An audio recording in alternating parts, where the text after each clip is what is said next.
Welcome to a conversation with three arts, leadership and artist. This is a conversation I've been really excited about. I had read about your disability initiative, I think in the paper, and I called Esther and she was very responsive and we had a great conversation. And I think we're all going to learn a lot from all three of you. So thank you so much for being here. Just a little bit for the guests here, if you could introduce yourself in the chat. It'd be really nice to know who's here with us. Please feel free to ask many questions in the Q&A. I'm sure we'll have time to get to them. And we have a lot of programming coming up. I'm not going to tell you everything that's happening. You can go to our website, powerarts.org. There's a lot coming up this season, including tours and other webinars and so on. You can find everything there. Sign up if you're not a member. We'd love to have you. And yeah, it's a real pleasure to introduce Esther and Sara and Reveca. So I'm gonna read your long bios because they're really impressive, and I think people should know exactly what you've done. So Esther's career spans museum education, arts education, and philanthropy, and since 2002, she has served as the executive director of Three Arts, a social justice and arts organization that advocates for women-identified artists, artists of color, and deaf and disabled artists working in performing, teaching, visual arts in Chicago. Prior to joining Three Arts, she was the associate director of Marwin, a nonprofit visual arts organization that provides out-of-school art instruction, college planning, and career development programs to Chicago youth in grades 6 to 12. Before that, she served as the assistant director of museum education at the Art Institute of Chicago and worked in the museum education at the Wadsworth Athenaeum in Hartford. In 2020, Esther was appointed to Mayor Lightfoot's Cultural Advisory Council, accepted International Arts Strategies Leadership Coaching Training Program, and presented with a Diversity Award on behalf of Three Arts from the College Art Association. Sara Slawnik joined Three Arts as its first director of programs in 2014. In this role, she oversees all programming, including the annual Three Arts Awards, 3AP, residency fellowships, and other artist supportive initiatives. She has been working in nonprofit arts administration for 18 years. Prior to Three Arts, she was deputy director of the Chicago Artists Coalition, where she managed fundraising and operations, as well as helped to steer programmatic growth and build awareness of the organization's professional development services for artists. From 2007 to 2011, she served as the program director at the Ellen Stone Bellick Institute for the Study of Women and Gender in the Arts and Media at Columbia College, Chicago, facilitating a range of multidisciplinary programs. Previously, she held positions in development at the Renaissance Society at the University of Chicago, the Drawing Center in New York, and the Archives of American Art. And Reveca Torres is a visual artist and the 2020 Three Arts Chandler Family Awardee. Reveca was paralyzed in a car accident as a teenager, and after completing degrees in fashion design and theater arts, she worked as a costume designer and simultaneously with the organizations doing disability work in health, advocacy, recreation, and peer support. She started a nonprofit called Backbones after realizing that years of interaction and friendship with others living with spinal injuries made a significant impact in her own life. Reveca wanted to ensure that others, especially those newly injured, had access to resources, information, the same type of support that she had. She's the co-director of Real Abilities Film Festival Chicago and has curated touring photography and art exhibitions that showcase work of people with disabilities and bring awareness to disability rights. She received creative access fellowships at Vermont Studio Center, the Santa Fe Art Institute. She was selected as a fellow, Films Diverse Voices in Doc Programs, and Hulu, Cartmenkin, I'm maybe not pronouncing that correctly, accelerator programs. She received a Three Arts Residency Fellowship at the University of Illinois, Chicago in 2018, and she uses painting, illustration, photography, film, movement, and other media as a form of expression and a tool for advocacy and social justice. Thank you all for being here, and I turn it to you, Sara. Thank you so much, fellow Sara. It's really nice to be here, and wow, those bios sound pretty good. So I am really pleased to say good morning or midday, depending on wherever you're logging in from. My name is Sara Slawnik, Director of Programs at Three Arts. And on behalf of all of us, we're joining you from the traditional territories of the Council of Three Fires Peoples in Illinois, which includes the Odawa, the Ojibwe, and Potawatomi nations. And we're grateful to be here to talk to you about our organization and building accessible services and promoting professional development of disabled artists. I'm going to begin with something that we call an access check. Some of you may be familiar with this. If you're not, we hope that it provides a little bit of an introduction for you. I'll start by just providing a visual description of myself, and the other speakers will do so too when we turn to them. I'm a middle-aged white woman with shortish and mostly dark hair, except for a light blonde streak in the front.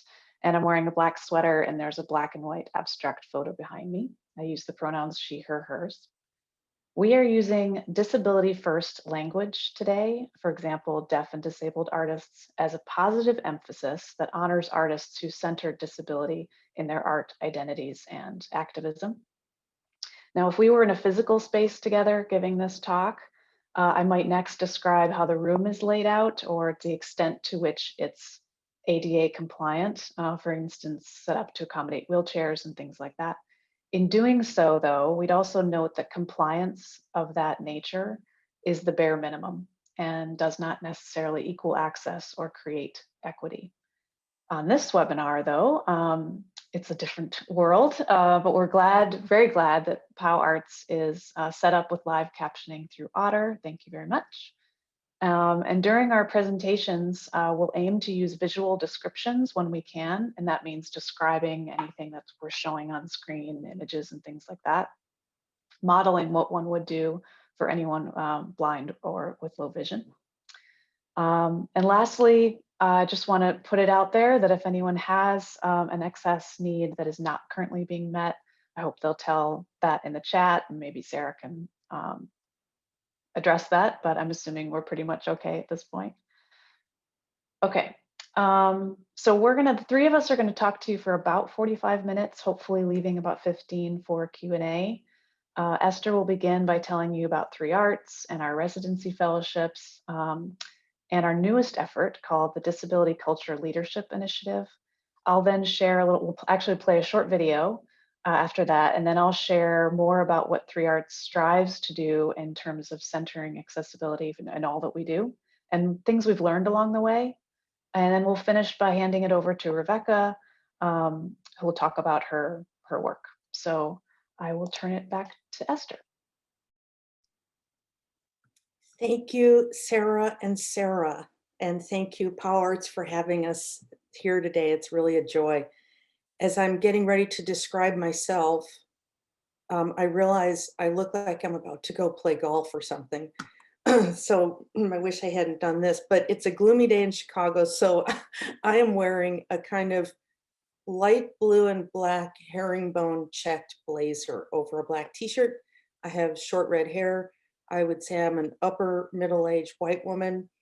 I have green eyes. They're kind of hidden behind round tortoiseshell glasses. And I'm sitting in a little room in my apartment where you can see a poster of a concert entitled Esther behind me. In case you forget that I'm Esther Grimm, I go by she, her, hers, and I'm the executive director of Three Arts. And as Sarah Kay said, I have been in that role for, my gosh, 19 years now. So what we want to do today is really candidly and informally share our kind of all the stuff that we've learned along the way in developing Three Arts, which we're totally transformed our organization. I'll tell you about that in a second, but we were founded as Three Arts, as you know it today, with the mission that Sarah offered us 14 years ago. And it's been a high learning curve the whole way. And we thought our utility to all of you is to just be very honest about what we learned, what we may not still know, and kind of how we advocate in the field for accessibility, of course, but also disability aesthetics, disability arts and culture. That's a big part of what Three Arts does. In other words, and I think Sara Slawnik alluded to this, accessibility for us is a lot more than ramps or elevators or even audiences. It has to do with all of the impediments in the arts world for artists with disabilities to make their way to stages and to have their work on gallery walls and to be a part of our whole ecosystem, an active part of our whole ecosystem. And to give you just a sense of the urgency of that work, I'll just take one moment on a bit of data that you may or may not know. I think about a quarter of the population of our country identify as disabled. And if you look at one aspect of the arts that is like film, television, media, just 4% of the roles featured there are of people with disabilities. And of those, about 95% are played by non-disabled actors. So there is a real pressing need here for all of us, I think. I'll just assert my own opinion, but for all of us to really ramp up, so to speak, and work on being far more accessible, far more welcoming to people with disabilities, and to really spend our time getting educated. As we proceed, I'm going to be putting some links in the chat. A couple of them go to 3Arts, some go to resources. A couple will be links to videos that will be shown today so that you can, pardon me, reference those later. But for now, let's set sail. I have the woeful task of giving a brief introduction about 3Arts, our history, all of our programs, and we're talking about a 109-year-old organization. So you're going to get the tiniest bit of detail from me, but I thought a great place to start, given that we are all women in the arts, I think we all are, is to talk about the roots of our organization. In 1912, about 32 women founded our organization. This is 8 years before white women had the right to vote, with an eye to kind of infiltrate the male-dominated arts world and to provide a safe and welcoming, what they used to call it, a home and a club for young women studying the arts in Chicago. It was very much about supporting young women as they attempted to make careers in the arts. And one of our founders is likely somebody you all know, Jane Addams, the social justice activist and the founder of the Settlement House movement, was a founder of what we were called in those days, the 3Arts Club of Chicago. There were 8 such clubs located around the world. We were in London, Paris, New York, LA. We think both Cleveland and Cincinnati, Philadelphia and Chicago. And the concept was, before women could, you couldn't, as a young woman, book a hotel room unless you were very wealthy and had an entourage kind of traveling with you. So the idea was that you could go from one club to the next in all of these urban centers and study the arts. That is the very briefest background on our organization. But let's fast forward to about 14 years ago.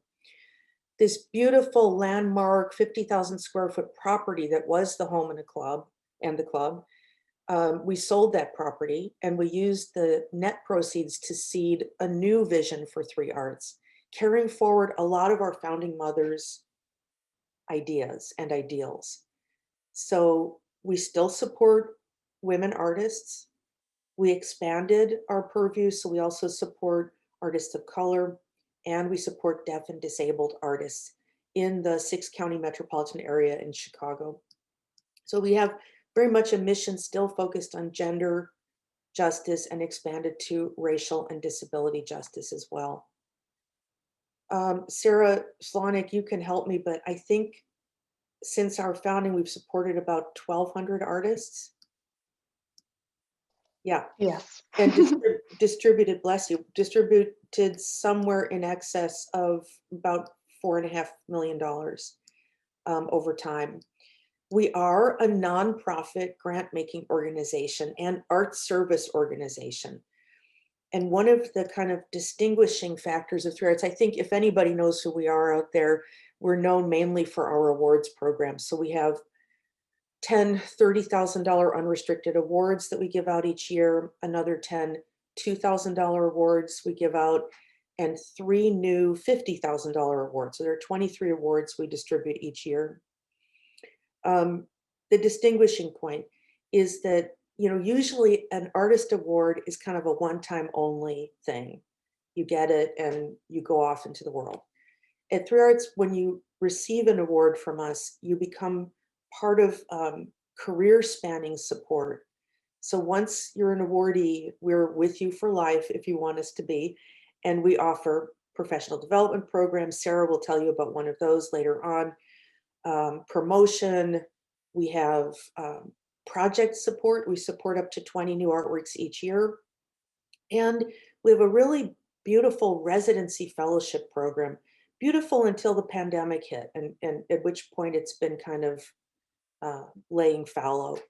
And we're just waiting to be started up again there.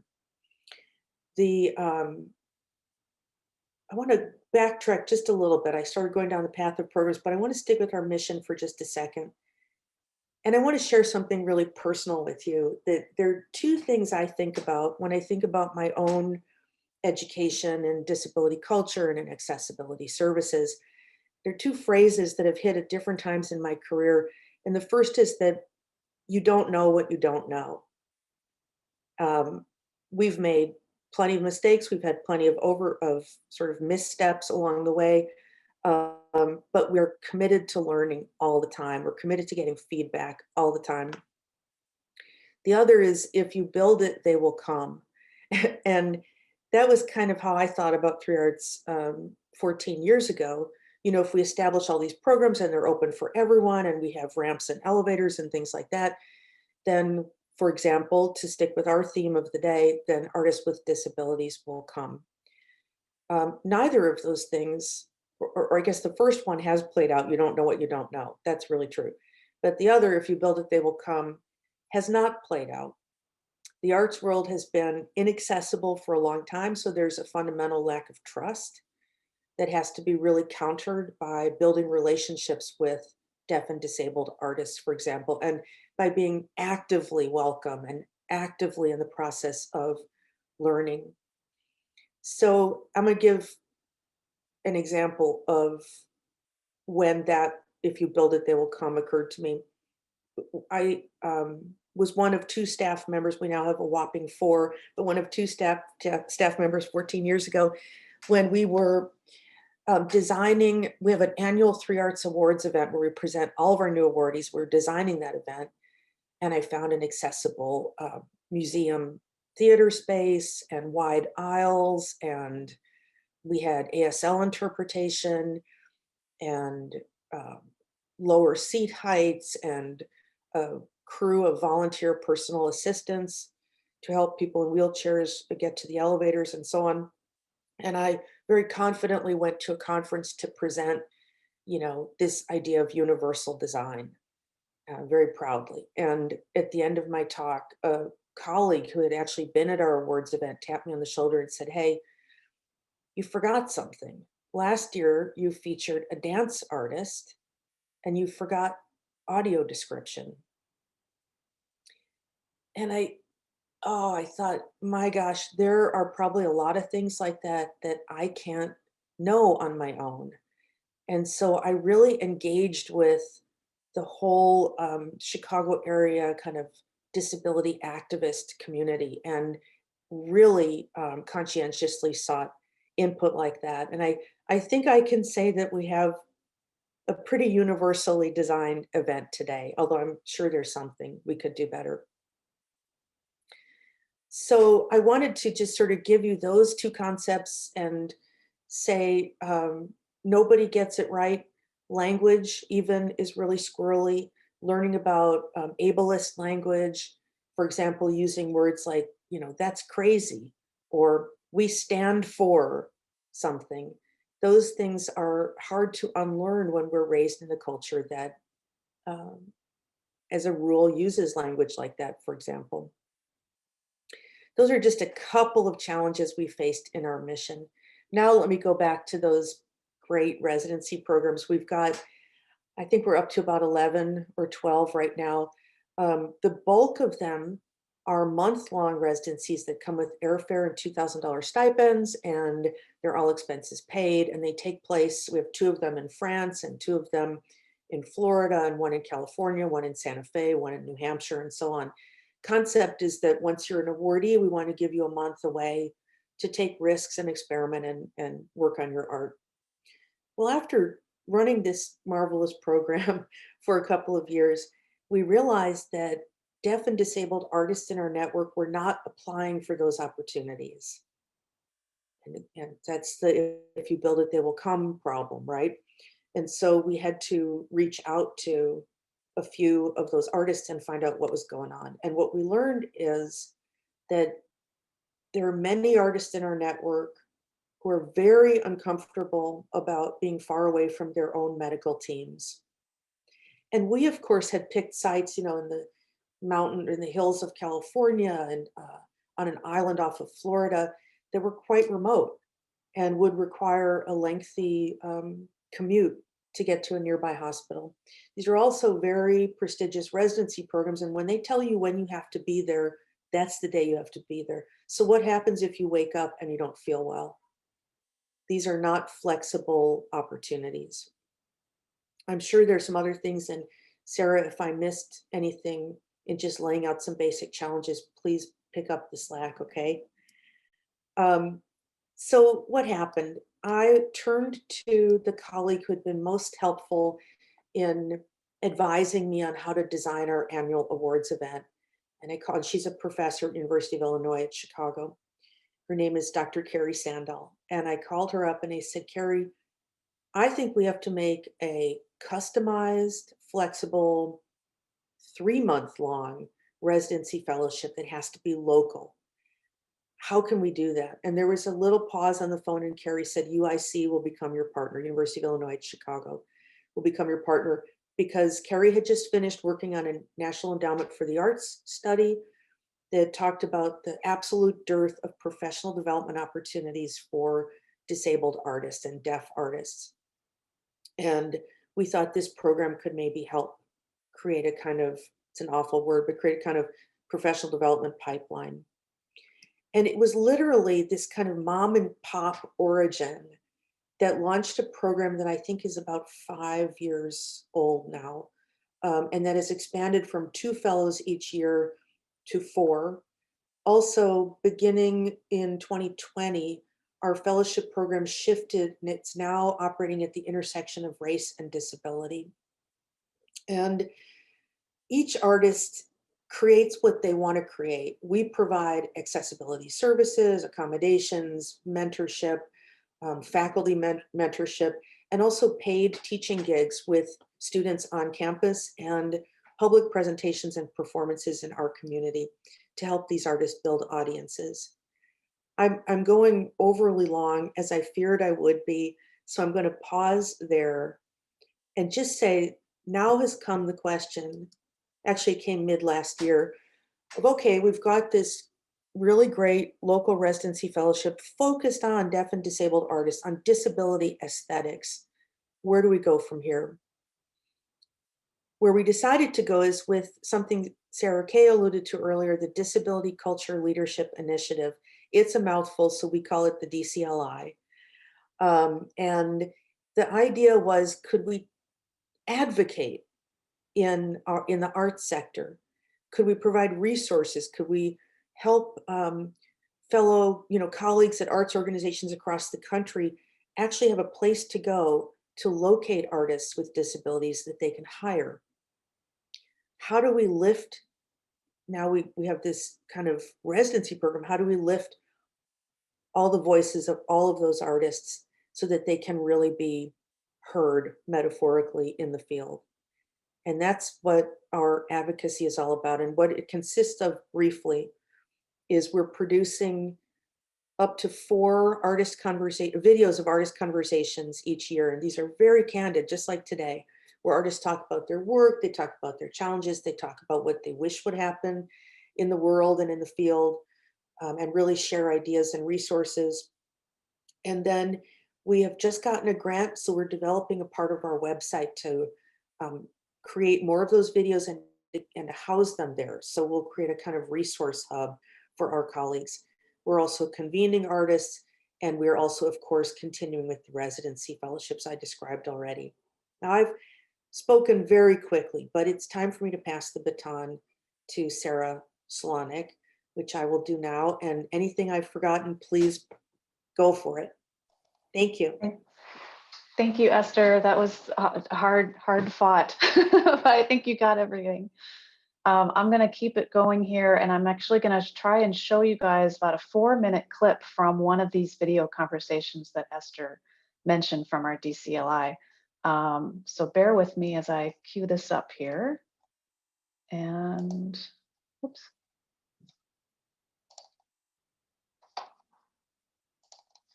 Okay, hopefully this will start playing. Someone tell me if it doesn't. Desperately needed. What challenges have you faced? It's an interesting one because I don't think the challenge that I have faced are related to access in the same way. Because it's an invisible disability, the problem and the challenges that I face is when I start talking. And I start talking about being schizophrenic. And I have had multiple occasions where arts world professionals say, okay, you can make work about madness, but don't talk about it. Nobody wants to work with somebody who's crazy. That to me is, you just ignored everything that I do. And you totally devalued even me as a person at that moment. That's my challenge, is really confronting normalcy. Yeah, I think for me, being a painter, trying to express my disability experience through my process and not directly tackling the subject, it was challenging. On one hand, I had feedback of the kind of, well, do you really want to talk about the disability? So similar to what Matt was saying earlier, like, how can I talk about my process without saying I have a disability? Because I was like, if I'm working with a disability, all my work must be about disability. There is no separating the two. I feel like there's no hiding behind our differences.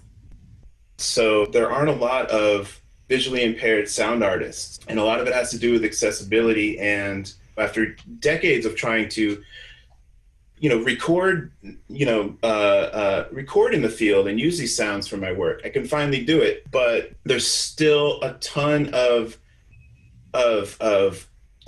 sound and music related technology that just isn't there yet. So I missed out on using all of this stuff. So kind of just being there in the forefront of saying like, hey, I'm a blind dude. I want to work in virtual reality, but your program sucks and I can't see it and it doesn't do any of the things that it should do. It's because you guys are lazy programmers. With this stuff becoming more universal, I wanted to just get this moment and work on making more technology, especially creative tools, accessible for blind people to create with and use. And so I'm just going to go full on into virtual reality, augmented reality, and all this new tech that is growing as we speak, and work to make it accessible.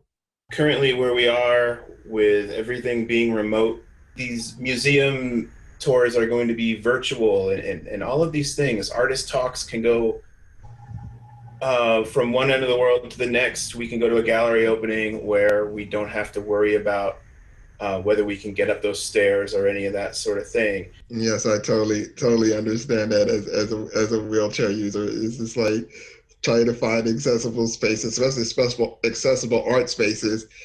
It is a challenge, and you want to check out everything, but then you realize, oh, well, there's a stairs there, there are stairs there. Oh, there's a ramp, but the ramp doesn't work. Or there's an elevator, the elevator doesn't work. Very well-meaning people saying, we'll help you. I'm like, you can't lift this chair, it's really heavy. And then I'm sitting in it. And my wheelchair clicks and whirs, and sometimes. Okay, I'm sorry to cut that off. Can everyone hear me still okay? Okay. I wish we could just keep playing it, but we have a time constraint here. But we wanted to give you a taste of that conversation. The people that you met there, I realize I should have said that previously. You met Matt Baudet, a visual artist, poet, and performance artist, Pooja Pitti, abstract painter and visual artist, and Andy Slater, a sound artist. And they were interviewed by Justin Cooper. And that's just a kind of a take of what you can see much more of on our Disability Culture Leadership Initiative website. There's the continuation of that video and 3 others, and we do really encourage you to check those out. And it's shorthand, it's easy to find at www.3arts.org/disabilityculture. So I want to share, maybe just put the website up here, if I can, so you can see. Oops. Sorry, technical difficulties. Okay, so here's our Disability Culture Leadership Initiative page. Lots more about how the initiative took place, but all the videos are very easily accessible to watch here. They're embedded right into the page. And we also have a full report about how our fellowships originated and much more information that you can learn there. So I want to continue a little bit more to talk about what we do at 3Arts in terms of the kinds of accessibility services that we provide. So I'm going to share a little bit of a PowerPoint here.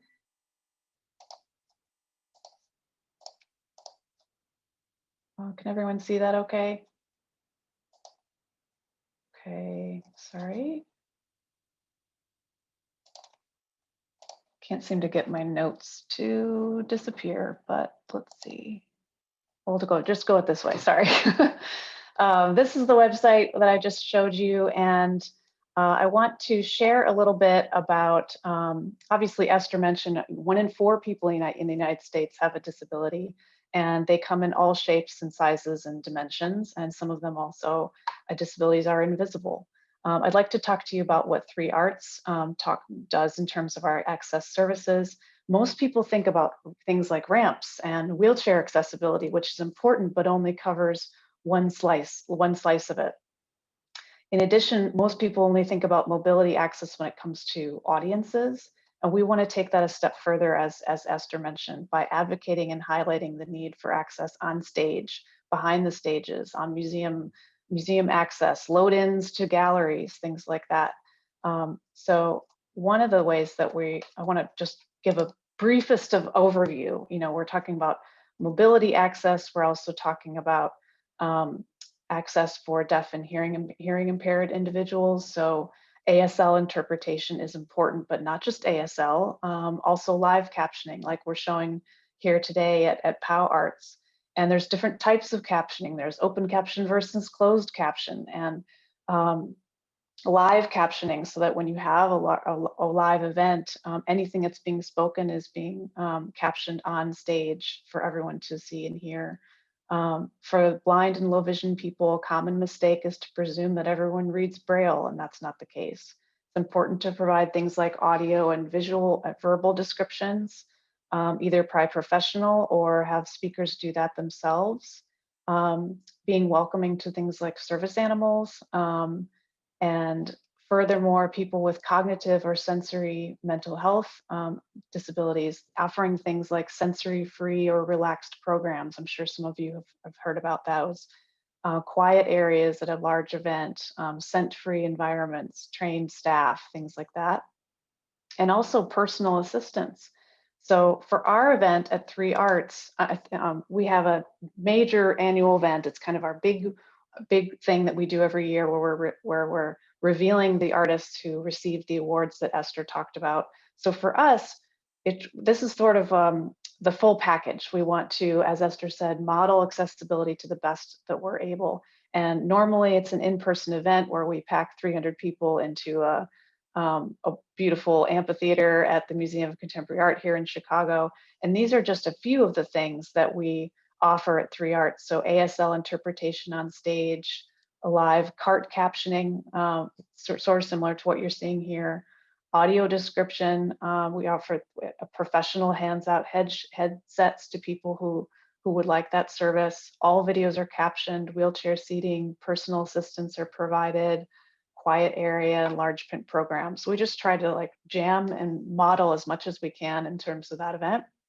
Of course, this past year and even this upcoming year, we're going to be virtual in terms of that event, but we still offer ASL interpretation on all of the video content that we're showing, captions on all the videos, audio described version of the recording afterward, and things like, you know, monitoring the chat so it's not sort of a cacophonous thing for anyone with sensory impairments. So in addition to that, we offer things on our website. So recently, we went through a major upgrade where we were guided by something called WCAG, WCAG, which stands for Web Content Accessibility Guide, where our media partner upgraded many features on our website to make sure that we're following as many of those guidelines as possible. And that's not easy stuff, you guys, but everyone can go through a service, or many services out there where you can test your website to find out to what extent you are following those guidelines. But one of the instances is something called alt text, where all the images that you have on your website, that there's some embedded description for them. So if someone is blind or low vision, they're using something called a screen reader, and it's describing those images that you're seeing or showing on your website. For us, we have hundreds and hundreds of artist images on our website. That's still something we're actively trying to do and retroactively doing as much as possible.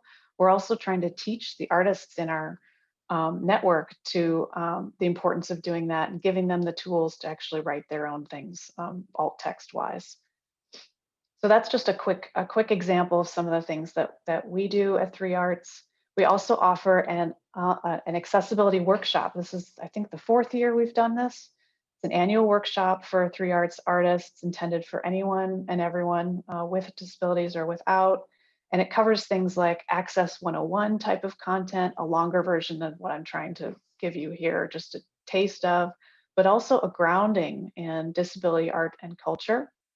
This is a quick image of our accessibility workshop, I think 2 years ago, with our staff member, Misha Arant, in the foreground, kind of taking this big selfie with everyone who was with us that day.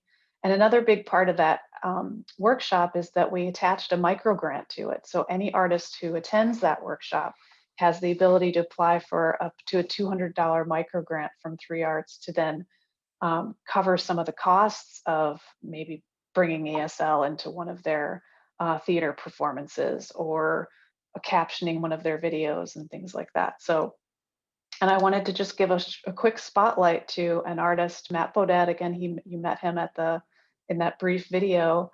This is an image from a performance that he did, a series of performances. He's one of our UIC, 3 Arts UIC fellows that Esther mentioned.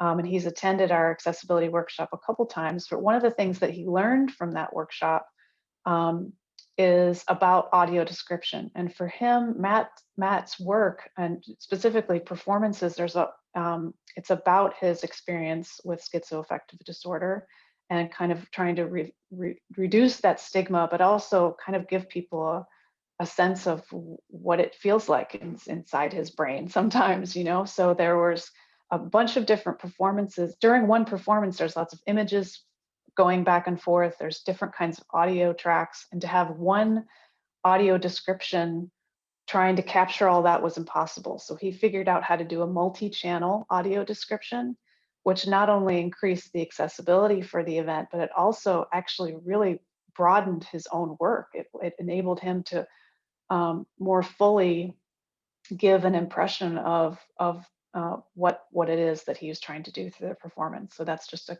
quick example. Esther mentioned we also have a program called 3AP, where artists are crowdfunding for new creative works.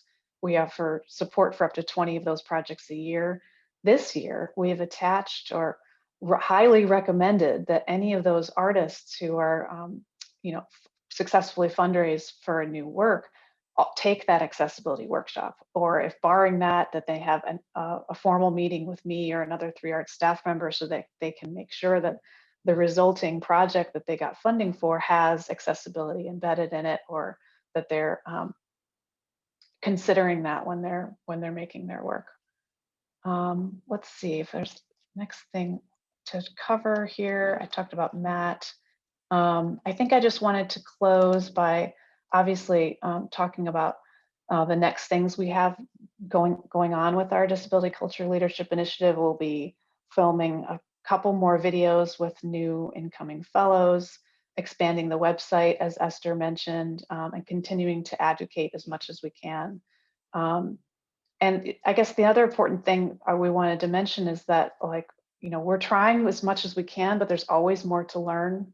And there's, for a lot of people, the obstacles are not knowing enough, or anxiety about saying or doing the wrong thing, or not even simply not knowing how much these things cost, you know. So just as a piece of quick information, you know, for a 1-hour meeting, it costs $400 to have 2 ASL interpreters come in and interpret for a meeting like that. It costs $200 for cart captioning, things like that. But it's really about learning and doing what you can, having a culture of yes rather than no, or that's too hard, or that's too expensive.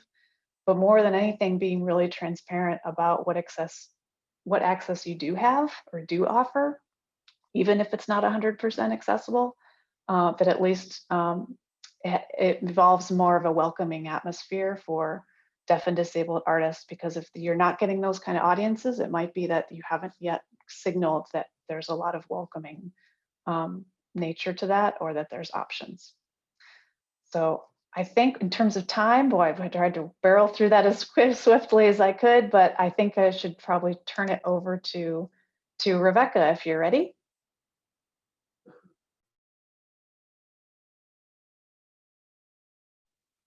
Thank you, Sarah. Thank you so much for inviting me to join today. My name is Reveca Torres. I'm a Mexican-American woman with long brown hair. Today I'm wearing a gray t-shirt with a V-neck purple sweater, and I'm sitting in my office, which is a little bit cluttered behind me. The wall is blue, and I have 2 black cabinets behind me as well. So I am an artist, 3 Arts 2020 awardee, and thank you for inviting me again for this. And I'm gonna share my screen as well. Oh, I think I do not have access to share screen.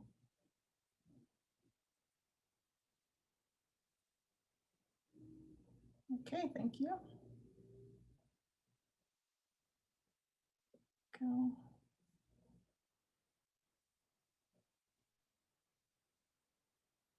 All right. I'm an artist and a disability advocate, and in this slide, there's 3 images of my work, which were created on cardboard boxes that were cut out into 2-inch squares, and they have acrylic and ink on them. I am also the founder of a nonprofit called Backbones. There we go. The image here is of a group of people some with spinal cord injuries and some able-bodied, but Backbones exists to help people with spinal cord injuries and disabilities and their families connect with their communities. And we do that by creating events and experiences that promote awareness and people of all abilities. And you had read my bio before, so you know what inspired me to start that organization. But through that organization, I also became the co-director of the Real Abilities Film Festival in Chicago. And it's a film festival that's dedicated to sharing the human experience of disability through art and film.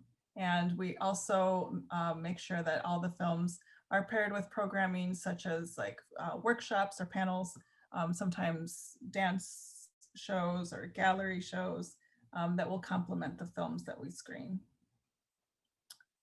Here are some images of myself creating some work, either in a studio, at an art residency, with my sewing machine, working with caregivers as well when I'm creating some of the arts, personal care attendants. But I will talk a little bit about you know, I was always someone who was artistic ever since I was a child. And I was injured at 13, thinking that I wasn't, you know, after that, I was thinking I wasn't going to be able to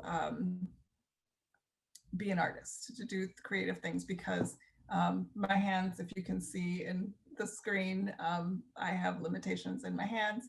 I'm paralyzed from the chest down, use a wheelchair. But that wasn't the case. I ended up, you know, doing fashion shows in school, and then it was encouraged to go to school for fashion and theater.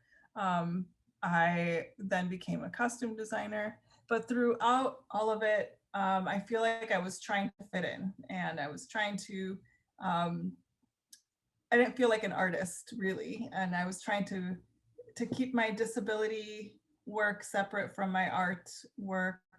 And it wasn't until 2014 that I went to a residency at the Vermont Studio Center.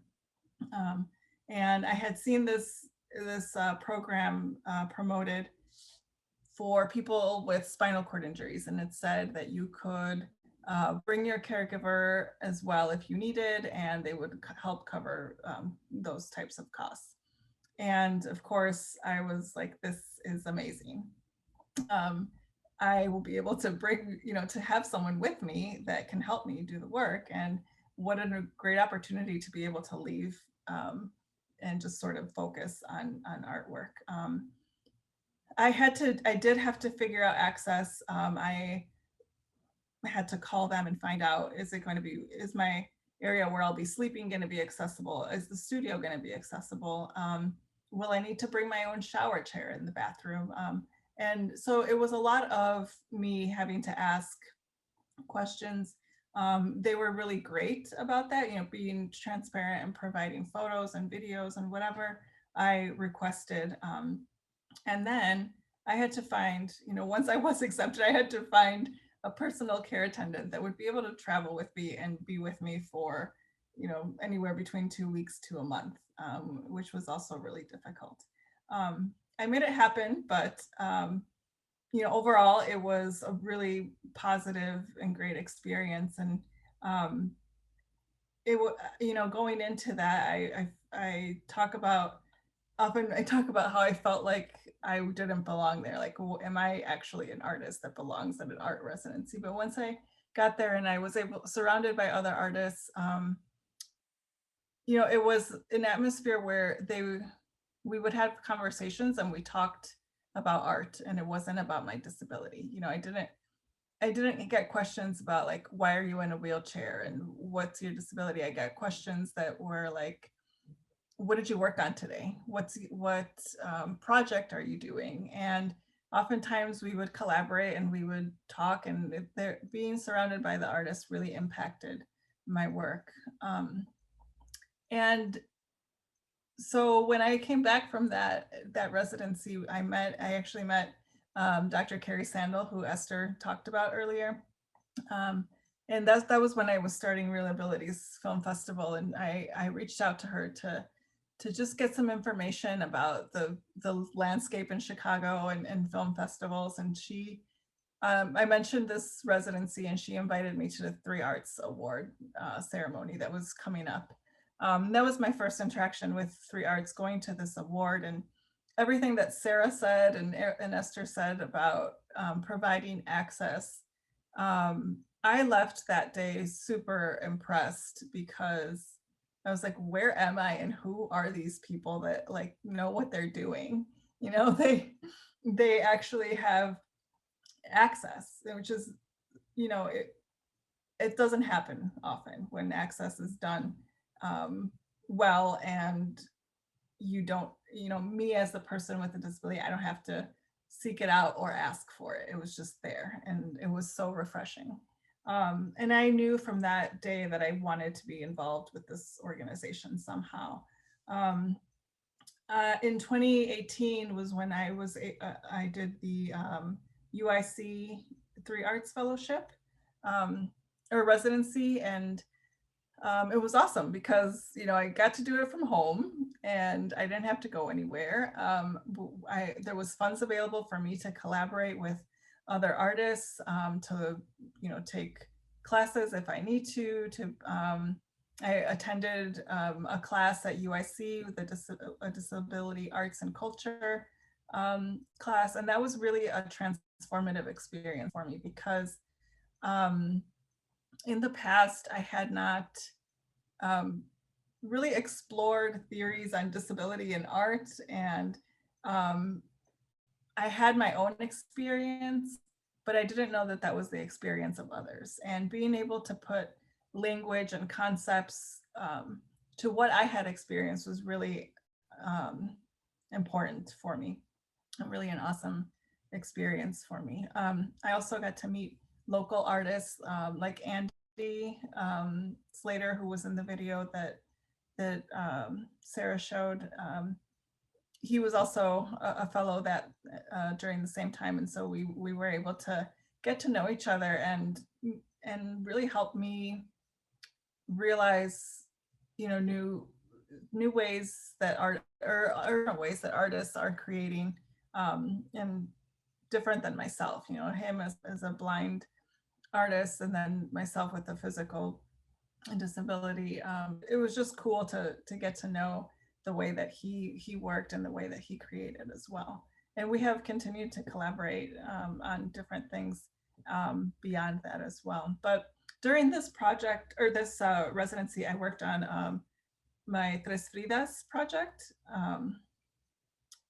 And this was a collaboration between myself, Miriam Pare, and Tara Ahern, who are also artists with disabilities. And we recreated works of art, famous works of art, but we switched out the model, or the image, the main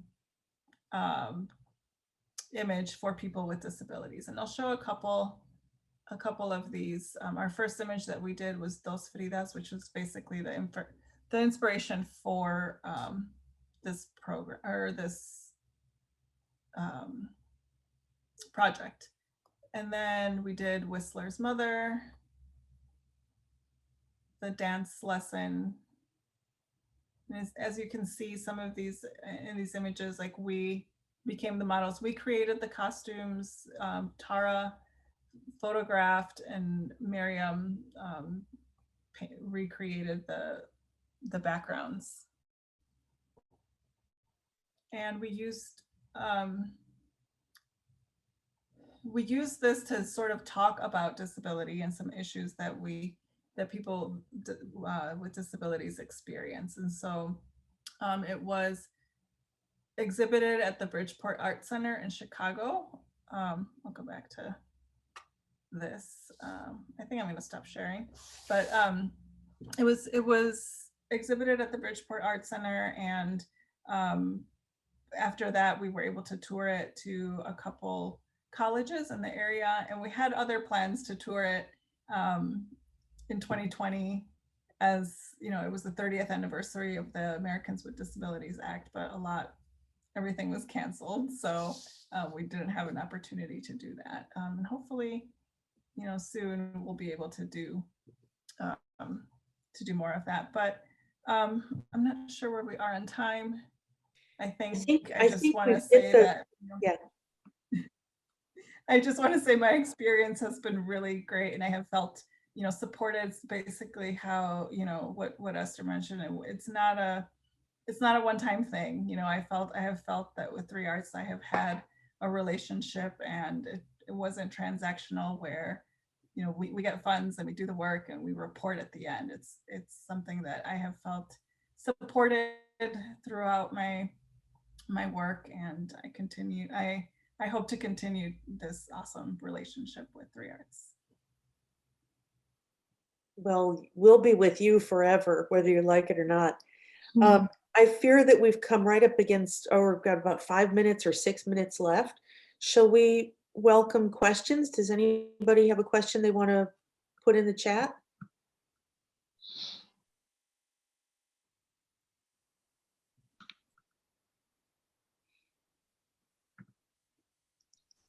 I have a question. First of all, thank you. I'm so grateful to all of you for sharing what you did. Reveca, your very candid experience. And Sarah, that great presentation would brought like so many questions to my mind, and Esther, for that really great overview of your mission.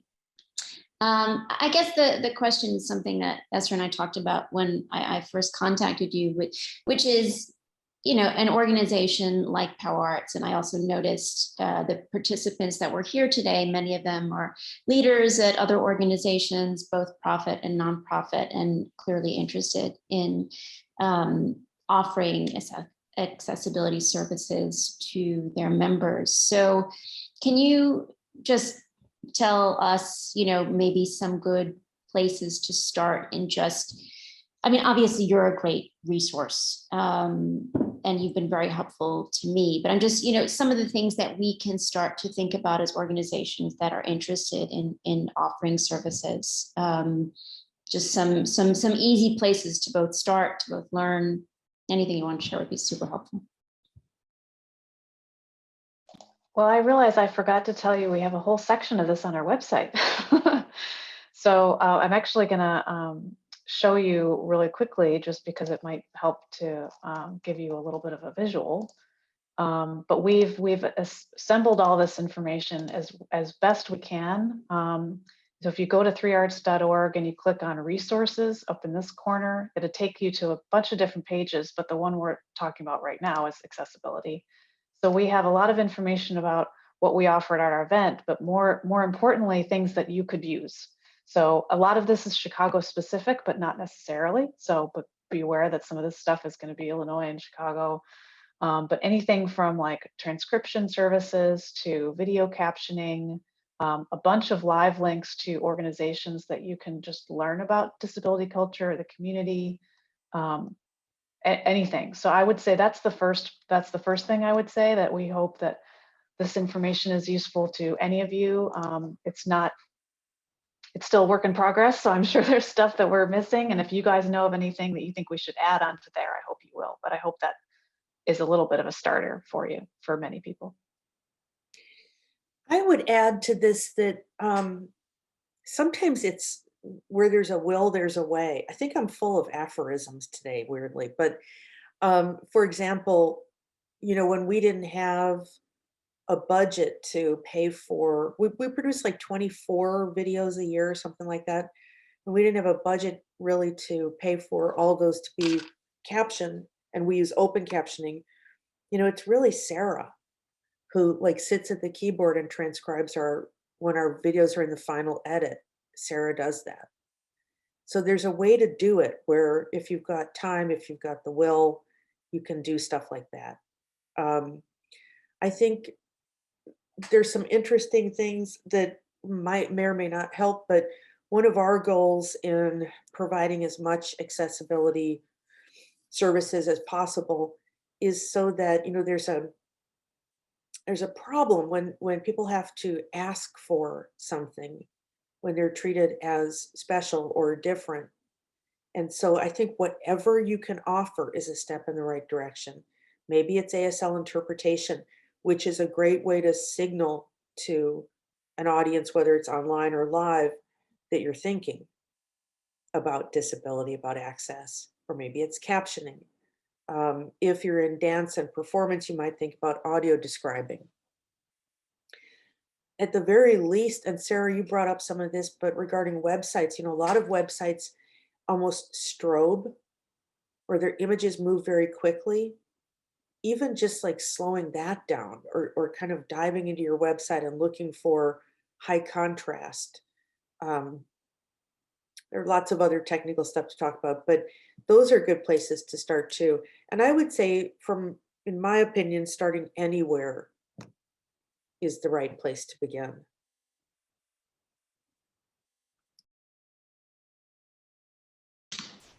Thank you for that.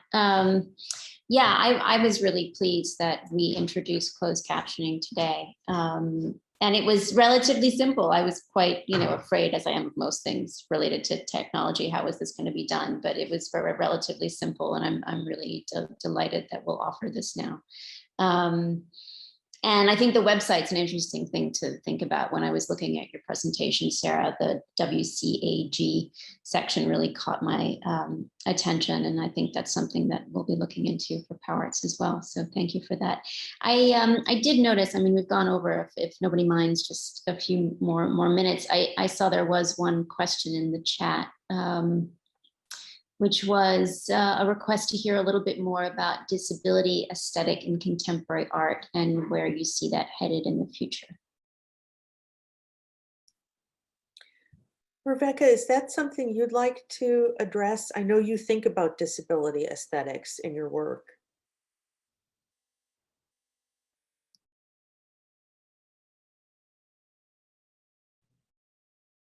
Sorry about that. Yes, my hope is to see more of it, really. And in my work, actually right now I'm doing a lot of research on looking at artists from the past who have had disabilities and how they are, paving the way, or have paved the way for contemporary artists today. But really, I would love to see artists have, opportunities for, for showing their work, for education, but also that, these ways where we are, creating work that is different, that they're celebrated and really valued, because we create in a way, I create differently than someone else because of my experience, regardless of having a disability or not. And I think, I would love to see that, celebrated, and hope to see more of that as we're having conversations like this. Thank you so much. I don't think there is any additional questions, and we've gone a bit over time. So again, thank you so much. All three of you are doing incredible work, and I'm so grateful that you were so generous with your time and your experience and your expertise. Thank you so much. And for all the participants, thank you for tuning in. We'll see you at our next event. Thank you, Sarah Kay, and everyone. Take good care. Thank you. Bye-bye.